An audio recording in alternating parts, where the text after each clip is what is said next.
ओम शांति।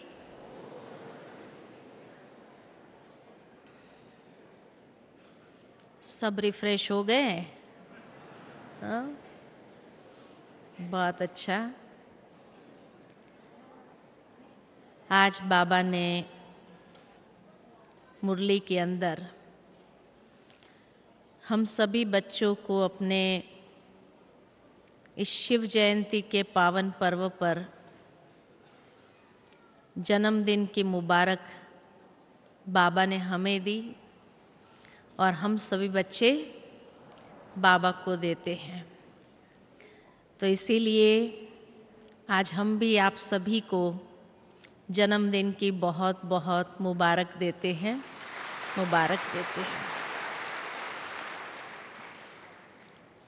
शिव जयंती, बाबा की जयंती, सो हम बच्चों की जयंती, और इसीलिए एक शुभ नशा रहता है, खुशी रहती है जयंती मनाते हुए। आज की बाबा की मुरली के अंदर आरंभ में तो बाबा ने हम बच्चों के महिमा की बधाइयाँ दी और उसके बाद बाबा ने कहा, बाबा कहना तो नहीं चाहते थे लेकिन फिर भी बाबा ने बोल दिया। और कौन सी विशेष शिक्षा बाबा ने हम बच्चों को दी कि समय के हिसाब से अभी हम बच्चों को क्या पुरुषार्थ करना है, उसके ऊपर हम बच्चों का अटेंशन खिंचवाया। सबसे पहले तो व्रत और जागरण की बात बाबा ने की और ये हमें याद दिला दिया खाली ब्रह्मचर्य व्रत की बात नहीं है, लेकिन ब्रह्मचारी बनने की बात है। ब्रह्मा बाबा के कदम पर कदम रखते हुए संपूर्ण पवित्रता का व्रत बाबा ने हम बच्चों को जैसे अपने स्मृति के अंदर रिफ्रेश करने के लिए कहा, क्योंकि ये हमारे अनादि संस्कार है और इसलिए जितने अनादि संस्कारों की स्मृति में हम रहेंगे उतने ही स्वपरिवर्तन तीव्र गति से होगा और साथ ही साथ संस्कार परिवर्तन करना आसान हो जाएगा। जब मैं इस विषय को लेकर के सोच रही थी कि इतना संस्कार परिवर्तन के लिए बाबा हम बच्चों को क्यों जोर दे रहे हैं, उसके पीछे एक रहस्य है। और ये रहस्य ये है कि जब यज्ञ की शुरुआत हुई उसी समय से अगर हम देखें कि यज्ञ की शुरुआत में हिस्ट्री तो हम सभी जानते हैं कि ब्रह्मा बाबा में सभी को श्री कृष्ण का साक्षात्कार होता था और श्री कृष्ण के साक्षात्कार में भी बाल स्वरूप दिखाई देता था कि जैसे विष्णु कृष्ण घुटना करते हुए जैसे आ रहा है, और इस तरह का साक्षात्कार सभी दादियों ने लगभग किया है। कोई भी ऐसे नहीं है जिन्होंने वो साक्षात्कार नहीं किया हो। और ये साक्षात्कार भी क्यों हुआ बाबा को, सभी दादियों को बाबा के अंदर? क्योंकि बाबा उस स्मृति के अंदर परफेक्टली स्थित हो गए थे। मैं एक आर्टिकल पढ़ रही थी जिसके अंदर जब लोगों को पुनर्जन्म में ले जाते हैं, पूर्व जन्म में, तो उस आर्टिकल में लिखा कि मान लो कि कोई पूर्व जन्म में ले जाता है किसी को और उसको बता दिया जाए कि पिछले जन्म में तुम महाराणा प्रताप थे, या शिवाजी महाराज थे, या ऐसी कोई हस्ती का नाम दे देवे जो एकदम स्ट्रांग हो या जिसके अंदर वो संस्कार हो देशभक्ति के, या कोई भक्त के, किसी बहन को बता दिया जाए कि तुम पिछले जन्म में मीराबाई थी, तो कैसा लगेगा? कि वो स्मृति आने से ही वो विश्वास नहीं कर पाते हैं और उनके अंदर वो संस्कार अपने आप जागृत होने लगते हैं कि सचमुच में ऐसा था, मेरा पुनर्जन्म ऐसा था, पूर्व जन्म ही मेरा इस तरह का था। और शायद वो हरकतें या वो संस्कार इमर्ज करना बहुत स्वाभाविक हो जाएगा उसके लिए। ठीक इसी तरह ब्रह्मा बाबा को भी सबसे पहले शिव बाबा ने यही कहा कि तुम ही वो नारायण था जिसकी तुम भक्ति कर रहा है, तुम वही था और वो तेरा ही स्वरूप है। विष्णु चतुर्भुज तुम्हारा ही स्वरूप है। और सचमुच जैसे ये महसूस किया तो विष्णु का या नारायण का बचपन का स्वरूप श्री कृष्ण का, तो वो कृष्ण स्वरूप में आ गए। यानी दूसरे शब्द में कहे तो मन के अंदर श्री कृष्ण का जन्म हो गया। उनकी मानसिकता के अंदर श्री कृष्ण का जन्म होने से ही वो संस्कार इमर्ज होने लगे। संपूर्ण पवित्रता बाबा ने अपने संस्कारों में ढालना आरंभ कर दिया, क्योंकि वो स्मृति ऐसी परफेक्ट इमर्ज हो गई कि अच्छा ये मेरा ही स्वरूप है। तो श्री कृष्ण का जन्म हुआ उनके मानसिकता में या आध्यात्मिक स्तर पर। और जैसे ही श्री कृष्ण का जन्म हुआ तो लोगों को भी श्री कृष्ण का बचपन ही साक्षात्कार में दिखाई दिया, क्योंकि बाबा ने अपनी मानसिकता में उसको उस रूप से इमर्ज किया। यानी जन्म हुआ, श्री कृष्ण का जन्म हुआ मेंटल स्टेज पर या आध्यात्मिक स्तर पर। और इसीलिए जिसको भी बाबा खड़ा हो जाता था, बाबा जिसके सामने, और जो भी आत्माएं देखते थे तो बाबा में श्री कृष्ण को, लेकिन यूथ स्वरूप में नहीं देखा, बचपन का स्वरूप ही दिखाई दिया, घुटना करता हुआ। मुझे याद आता है बड़ी दादी जी जब कहती थी, अपना अनुभव सुनाती थी, तो हमेशा ये अनुभव दादी प्रकाशमणि जी सुनाती थी कि बाबा के सामने आते ही दादी को सबसे पहले बाबा में वो विष्णु कृष्ण ही दिखाई दिया और विष्णु कृष्ण जैसे दादी जी को बुला रहा था। ऐसे सभी दादियों को ये साक्षात्कार हुआ, क्योंकि श्री कृष्ण के संस्कारों का जन्म हो गया था। यानी 1936 से लेकर 1950 तक वो बचपन की लीलाएं यज्ञ के अंदर भी चली, जिसको आज भी दादियां भागवत के रूप में वर्णन करती है।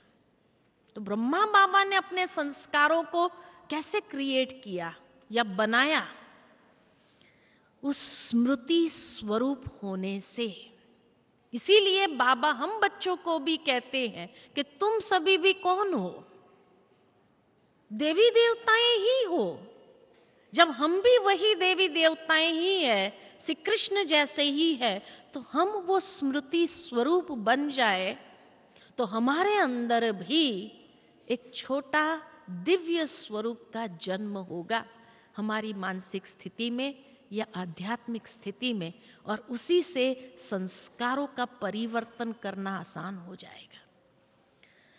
वो बचपन की लीलाएं जैसे भागवत के रूप में दिखाते हैं, हर एक के साथ श्री कृष्ण, तो ऐसे हर एक दादियों ने महसूस किया कि हमारे साथ श्री कृष्ण है। और उसी के साथ संस्कार मिलन की रास करने लगे।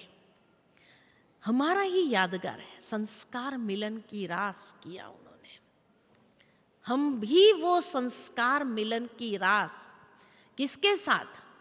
श्री कृष्ण के साथ करना आरंभ कर दे तो संस्कार परिवर्तन सहज हो जाएगा।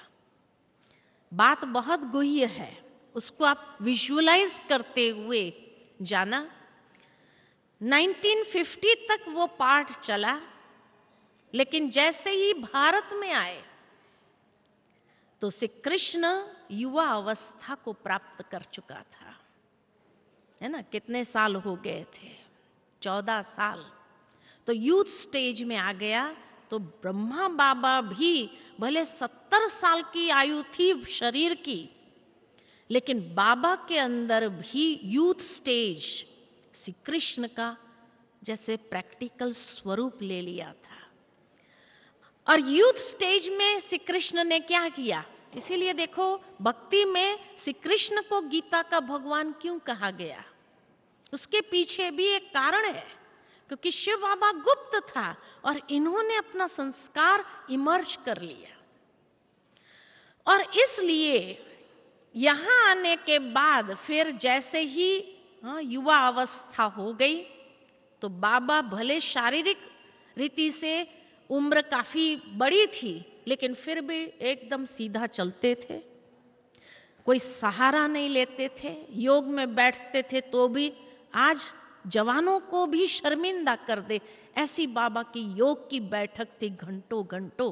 क्योंकि बाबा अपने आप को श्री कृष्ण के यूथ स्वरूप में महसूस करते थे। और इसलिए 93 इयर्स तक भी बाबा ने कोई सहारा नहीं लिया, क्योंकि उस समय श्री कृष्ण जैसे 33 साल का हो गया था, वो स्वरूप इमर्ज हो गया 33 साल का। और युवा स्टेज में क्या किया श्री कृष्ण ने?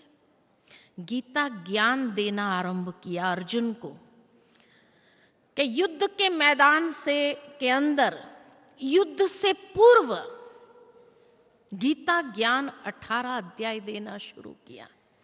तो 1950 से लेकर के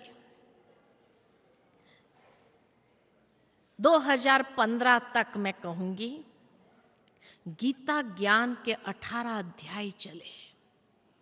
2015 तक गीता ज्ञान के 18 अध्याय, युद्ध आरंभ नहीं हुआ है, युद्ध से पूर्व।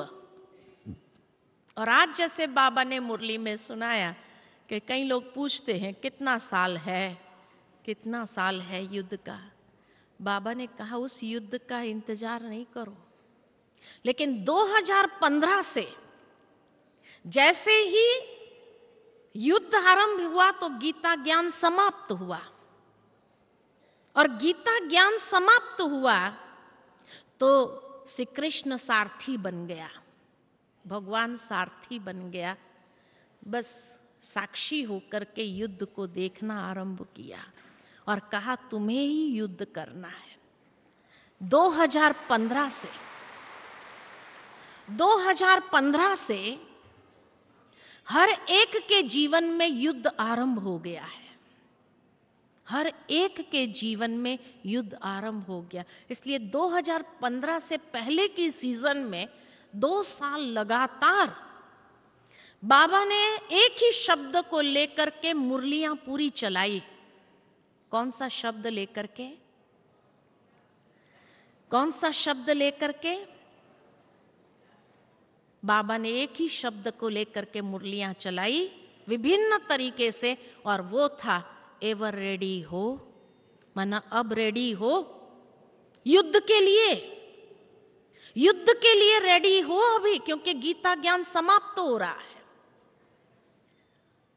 और हम सभी बच्चों ने जब भी बाबा ने पूछा एवर रेडी हो, हर एक ने हाथ खड़ा कर दिया, यस रेडी है हम, हर एक ने हाथ खड़ा किया है। बाबा कई बार कहते थे कि टीवी वाले कैमरा घुमाओ, सबने हाथ किया है रेडी, हम एवर रेडी है। लेकिन उस समय शायद हमने उस मतलब को समझा नहीं था। और जब बाबा ने कह दिया, जैसे अर्जुन ने कहा अब मैं स्मृति स्वरूप हो गया, नष्ट मोहा हो गया, अब मैंने ज्ञान को अच्छी तरह से समझ लिया है, अब मैं एवर रेडी हूं, यानी युद्ध के लिए तैयार हूं। इसीलिए बाबा ने पूछा एवर रेडी हो, और हर एक ने हाथ खड़ा कर दिया एवर रेडी है, तो गीता ज्ञान समाप्त हो जाएगा।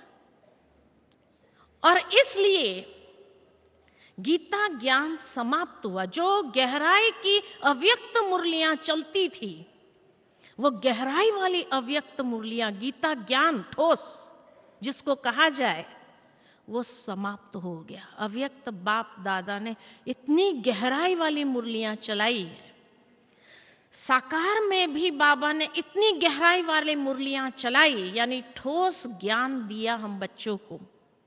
लेकिन 2014 में लगातार बाबा ने पूरी सीजन में हर टर्न में एक ड्रिल कराई।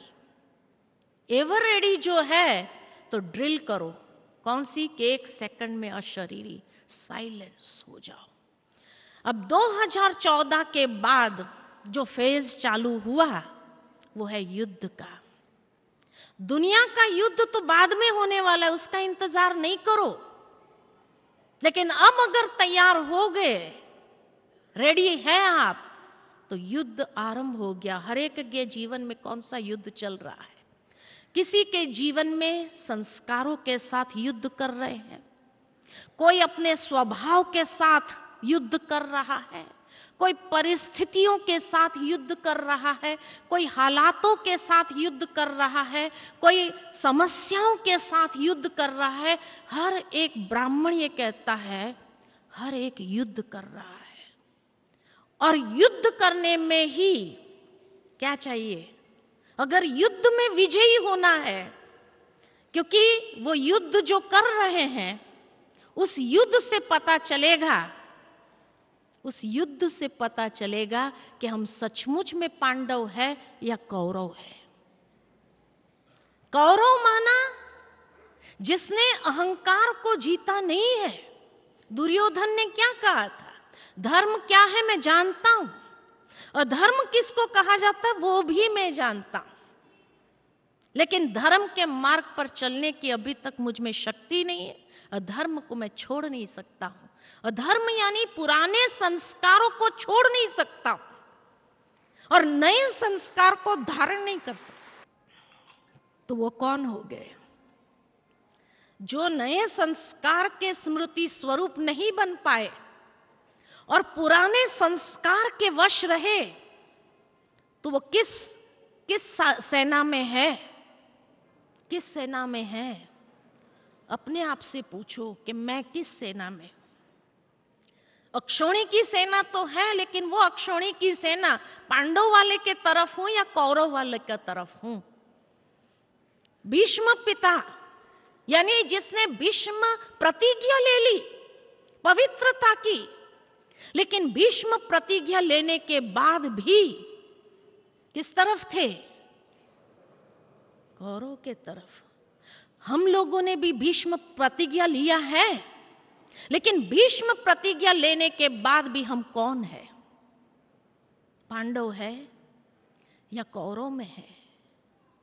ये नंबर फाइनल करेगा, ये नंबर फाइनल करेगा।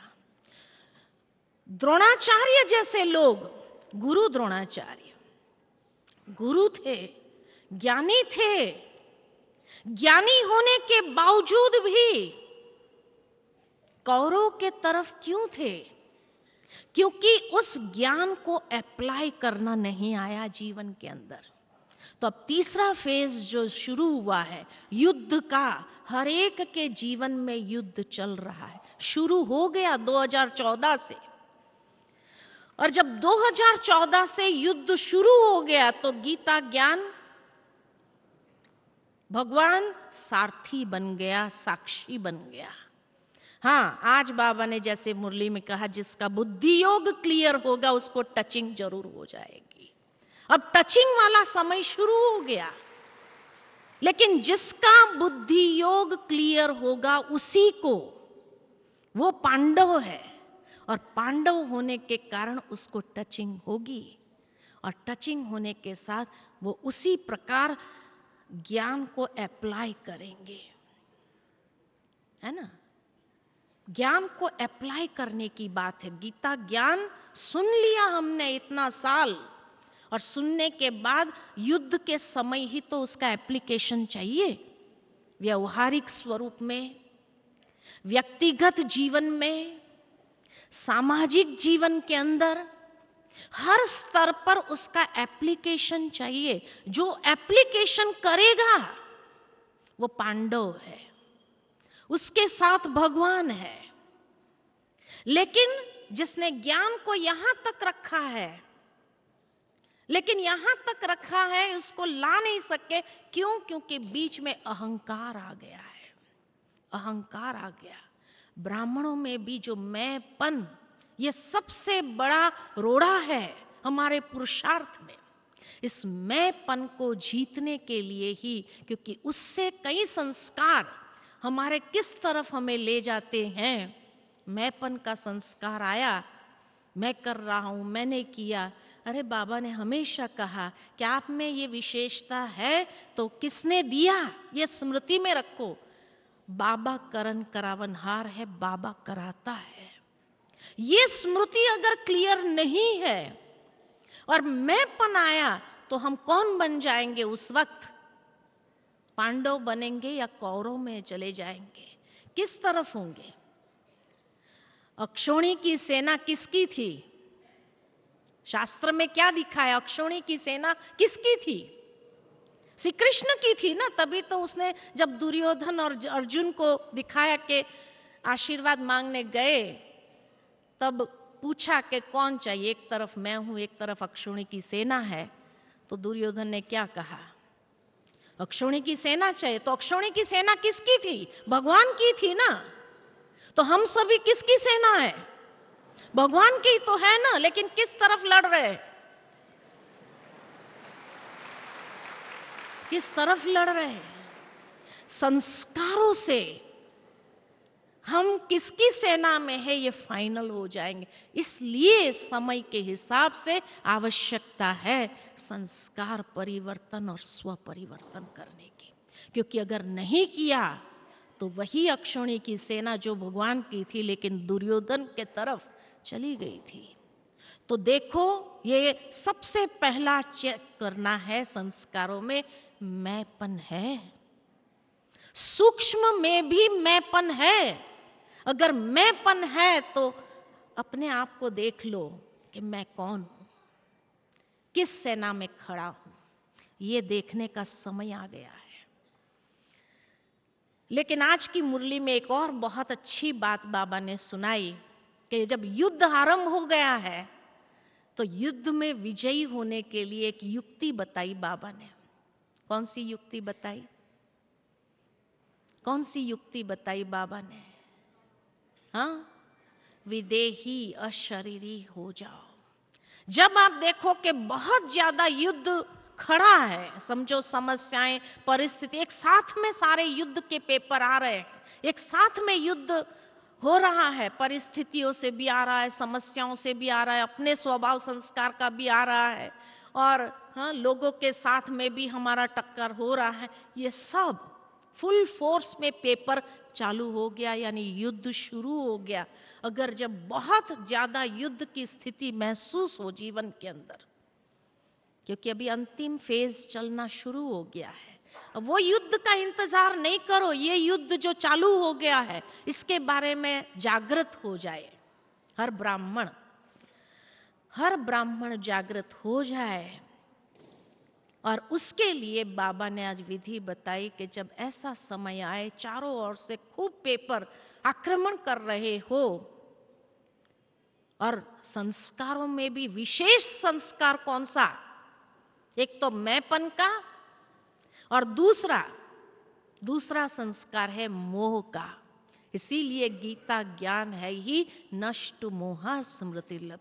क्योंकि जहां ये मैंपन और मेरापन ये दो आए, ये सबसे कड़े से कड़ा युद्ध शुरू करेगा जीवन के अंदर। ये दो संस्कार बहुत कड़ा युद्ध आरंभ करना पड़ेगा, आपको उसके साथ में युद्ध करना पड़ेगा।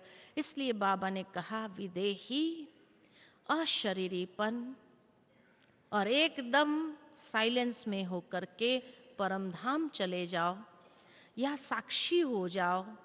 देखो किस तरह का युद्ध चल रहा है। आपको चारों ओर हर एक परिवार के अंदर हर एक युद्ध करता हुआ नजर आएगा, हर एक युद्ध करता हुआ नजर आएगा। उस समय साक्षी होकर के आप देखेंगे तो आप इन्वॉल्व नहीं होंगे और ये स्थिति ही आपको ऊपर उठा देंगी।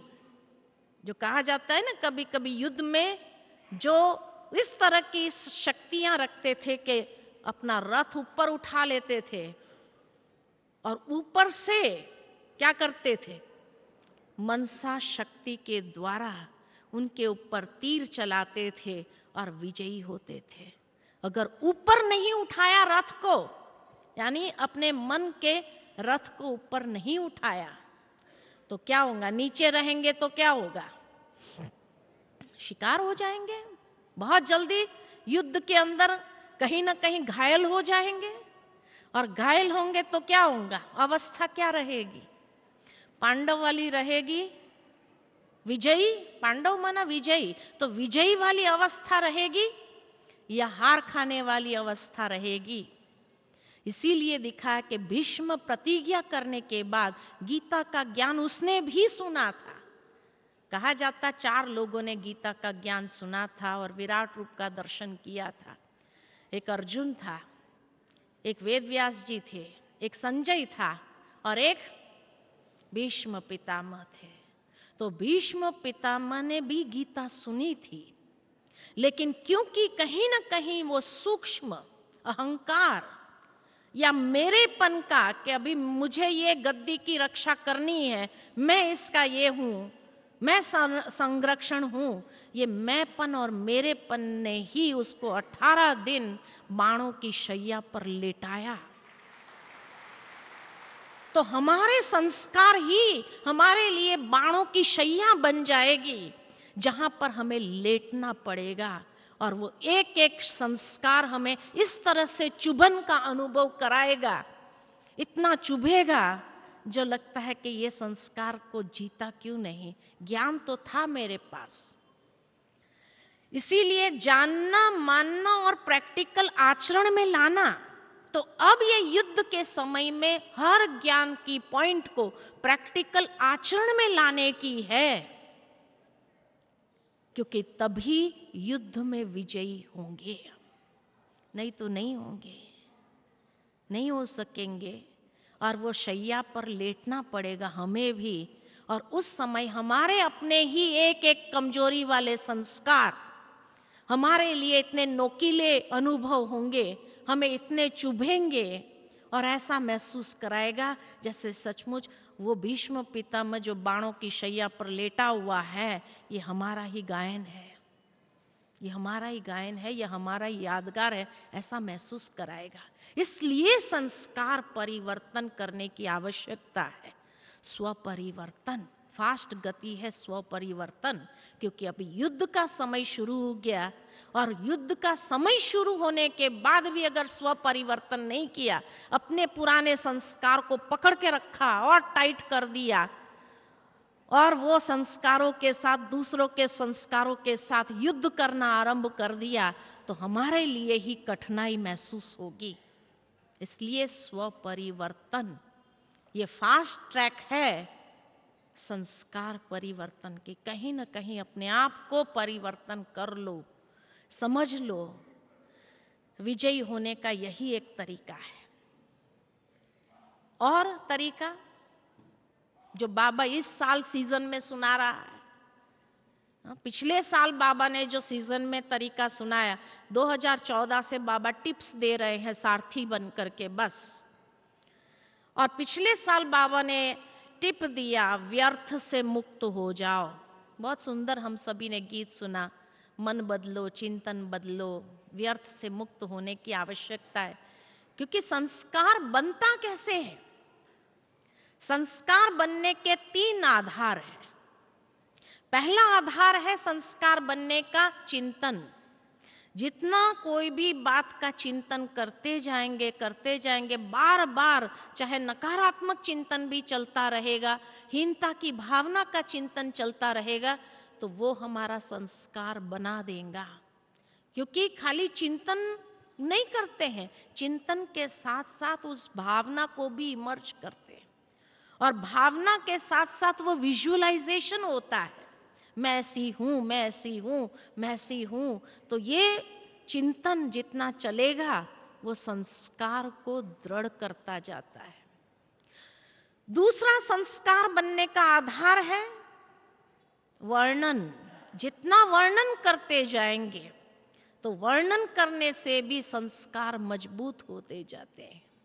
बार बार कोई चीज, व्यर्थ की बातों का वर्णन, पर चिंतन का वर्णन, किसी की कमजोरी का वर्णन, ये वर्णन हमारे अंदर पर चिंतन का संस्कार क्रिएट कर रहा है।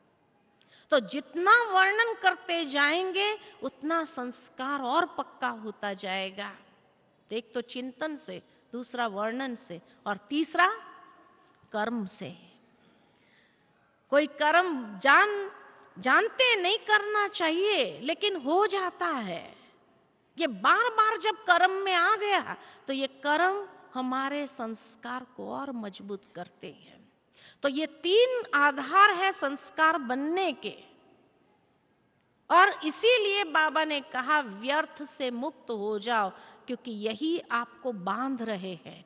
और ये जो बंधन हम क्रिएट कर रहे हैं मनसा वाचा कर्मणा के लेवल पर, ये बंधन जितना हमारा बनता जा रहा है, ये बंधन ही हमें ऐसा बांध देगा जो कितना भी छूटने का प्रयत्न करो तो भी छूट नहीं पाएंगे। इसलिए पिछले सीजन में बाबा ने जो मुरलियां चलाई थी उसमें ये बात विशेष अटेंशन पर दी थी कि व्यर्थ भी एक प्रकार की इम्प्यूरिटी ही है, इसलिए व्यर्थ से मुक्त हो जाओ।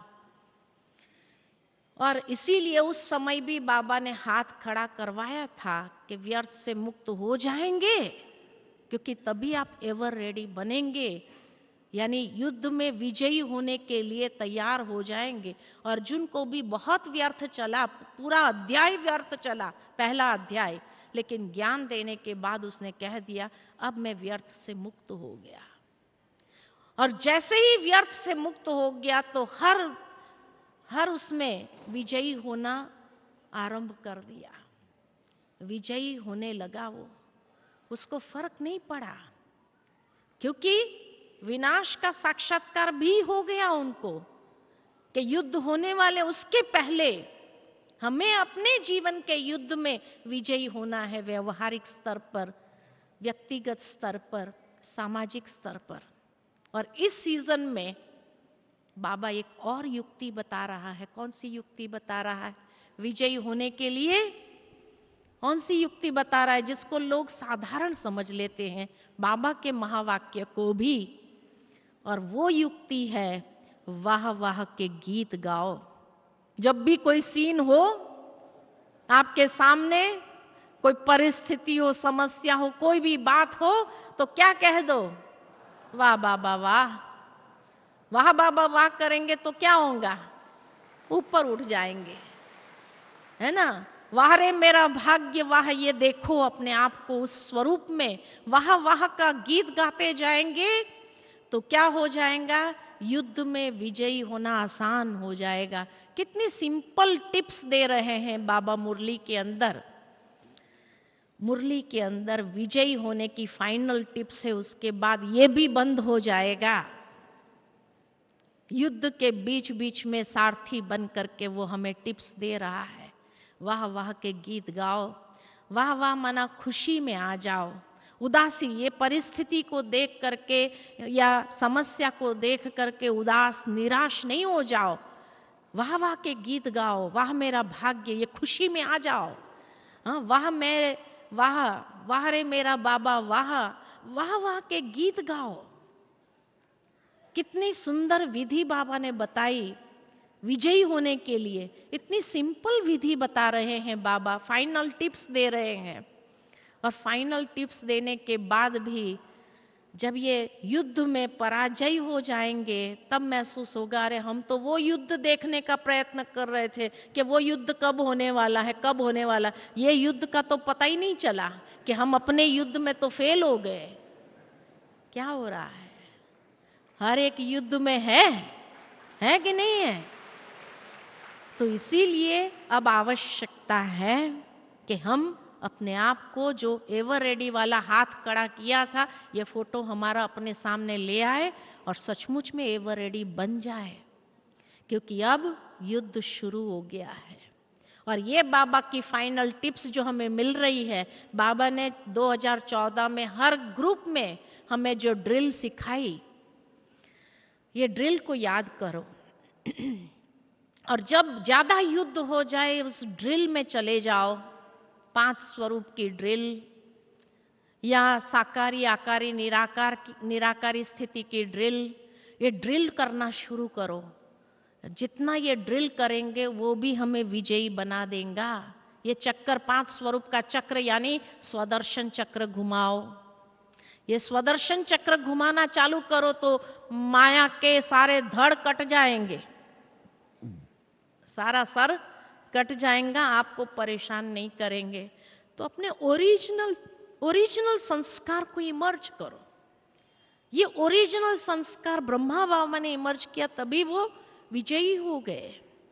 राज बाबा ने यही कहा, ब्रह्मचारी बनना, मेरे कदम पर कदम रख करके चलो, सहज हो जाएगा।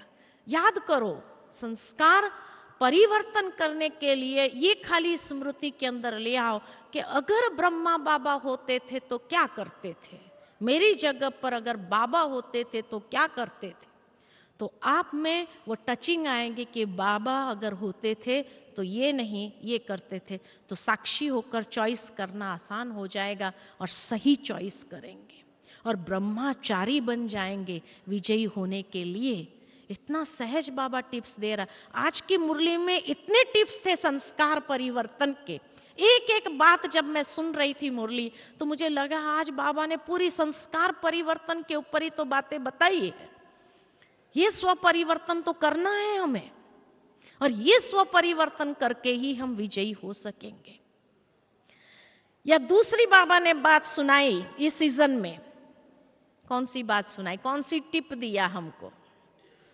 मुझे याद आता कि जब बाबा मुरली चला रहा था तो ब्राह्मण बच्चे बहुत खुश हो रहे थे, सबका चेहरा खुशी से चमक रहा था।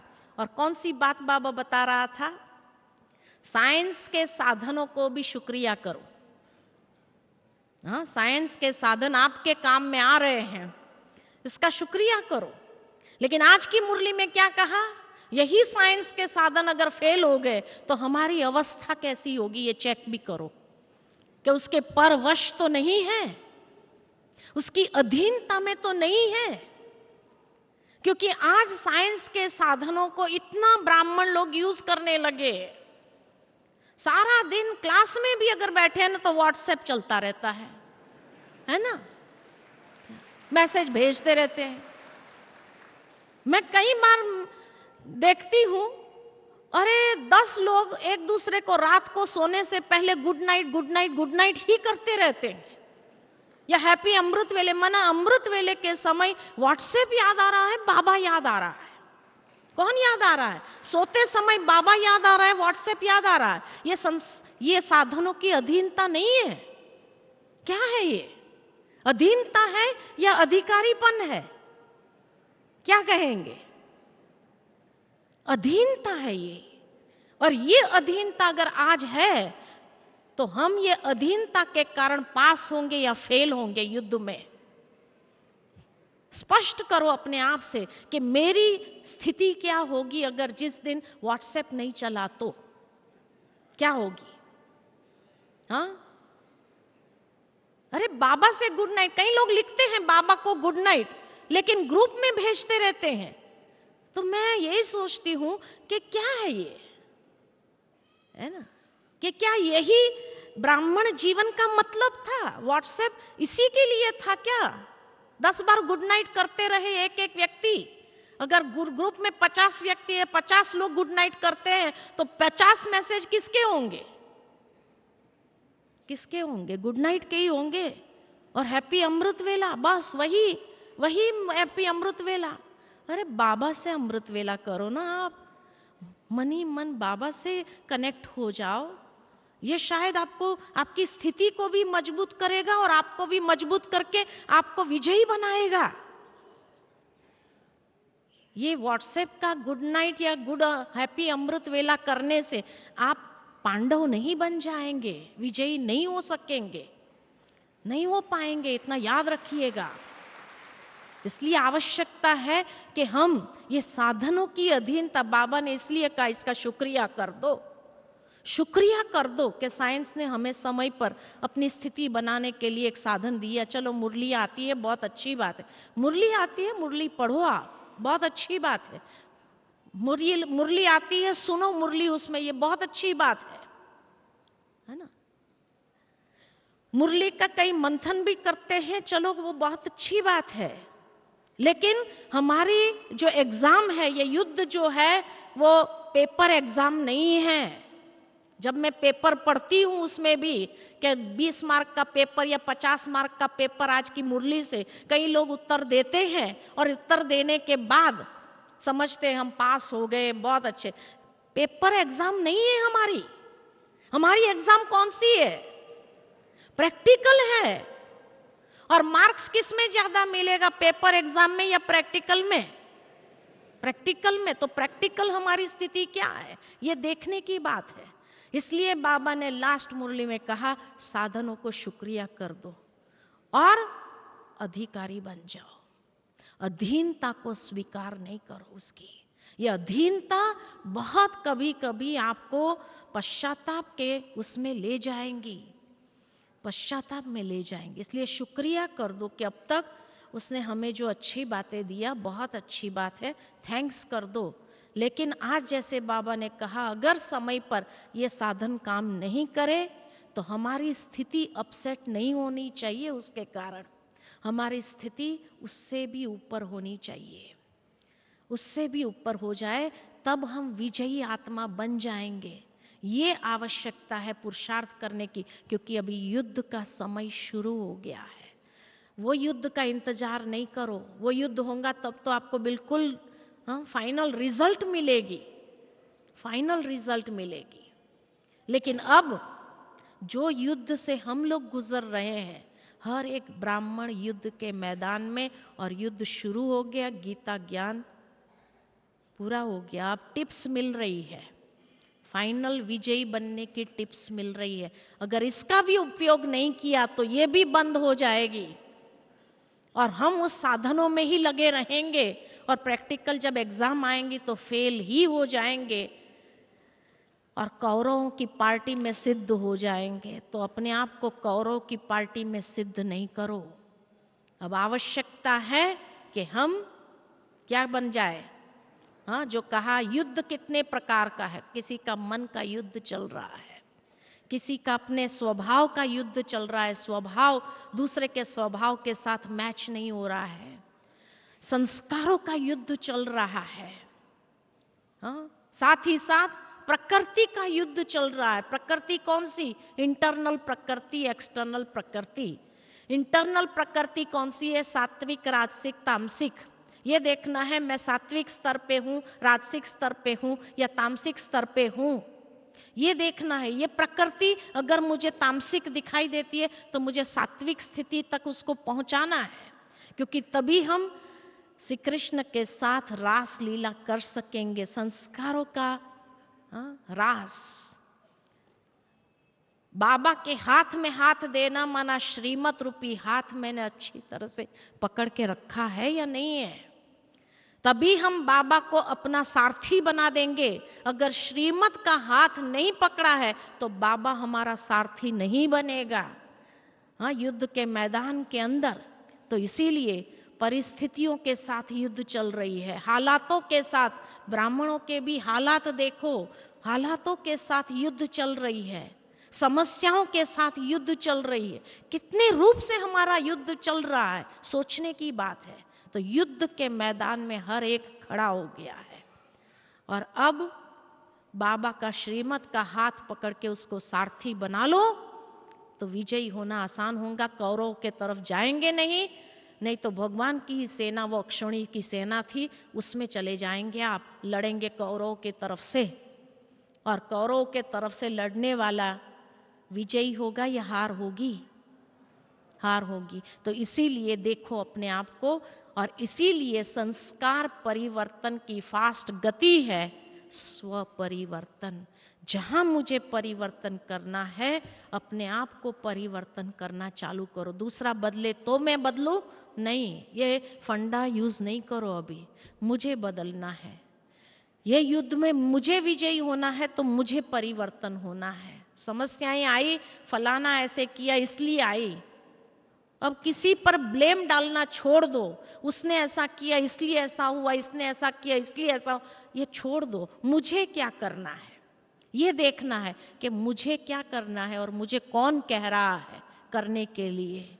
तो इसीलिए ये जब स्थिति आ जाएंगी कि बाबा का श्रीमत का हाथ मैंने अच्छी तरह से पकड़ा हुआ है, अपनी बुद्धि के हाथ में हाथ दिया हुआ है, तो हर पेपर जो सामने आएगा जीवन के अंदर, उसमें विजयी होना आसान है।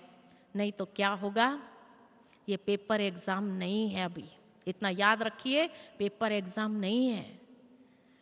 और इसीलिए ज्ञान यहां भरपूर है, लेकिन अगर वो ज्ञान को प्रैक्टिकल में लाए नहीं, अगर उस ज्ञान का प्रैक्टिकल एप्लीकेशन नहीं हुआ वो समस्या परिस्थिति के समय, तो हमारी हार भी निश्चित है ही है। उसके बाद वो युद्ध होने वाला है।